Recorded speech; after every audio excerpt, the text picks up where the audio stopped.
can tell too, like from the Bible when I read it. There are so many similarities between the teachings of Christ and the teachings of Muhammad. Now, where is they from? The same Abraham? Yeah, they're from the same place. Same place. Yeah. So we've completed the major part, which then there are 3 questions, which are pretty in general, like. Okay. And the first one is if would you have any other additional thought, idea, observation that you wanted to share but we didn't ask? Let's see.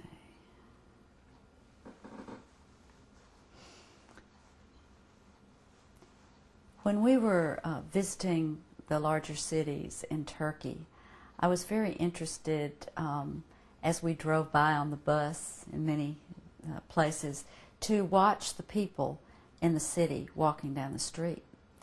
And I noticed there would be people dressed in traditional Turkish clothes and people dressed very much like Westerners. And in some of the larger cities, there was quite a variety of styles there. In some of the smaller towns, perhaps there would be more traditional dress. But one thing I noticed about the larger towns is that they looked very much like American cities. For instance, the cities on the Mediterranean resembled California coastal cities to me in a lot of ways. And Istanbul reminded me of New York City in a lot of ways. And of course the desert around Sanliurfa looked a little bit like the American West. But it was very interesting, and once again it brought back to me the reality that we're all very much alike, and the world is the earth, and we share the same planet.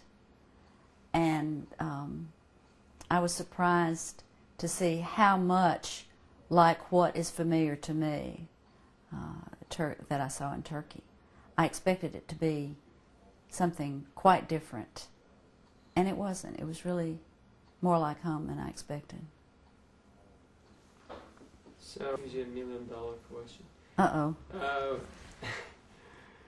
If you were to give a message to all American people or the whole world, what would that be?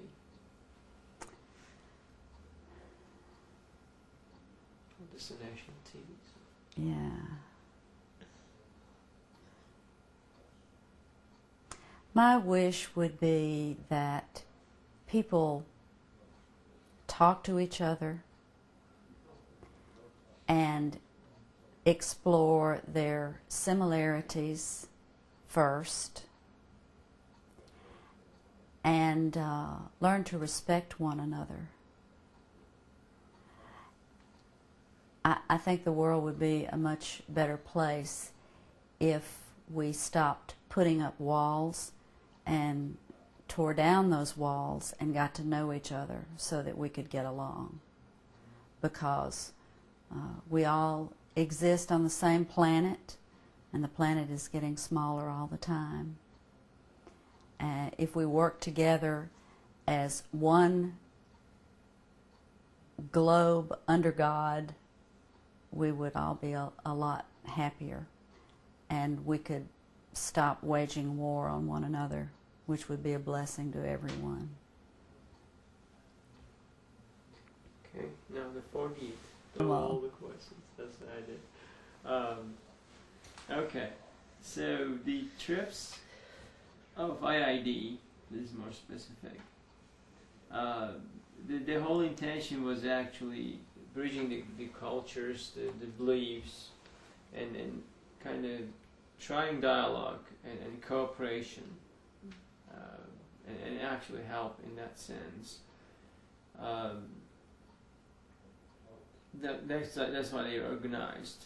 Do you think they're reaching its goals? Or is it reaching, or is it going to reach? Or if for better, making it better, what would be your advice? I think that the trips that the Institute of Interfaith Dialogue has organized for the purpose of bringing about dialogue between faiths have been very successful. Certainly on a personal level, I have wonderful memories of having many, many long and interesting conversations on the bus or on the plane or in a city I'd never visited before with someone of a different faith. And we would discover things that we agreed about, and we would discover things that were different about our religions. And I think we were able to celebrate those differences and bring about a better understanding. So I think they were very successful and very worthwhile, and I certainly hope they keep bringing everyone to Turkey to visit the lovely people of Turkey. Thank you.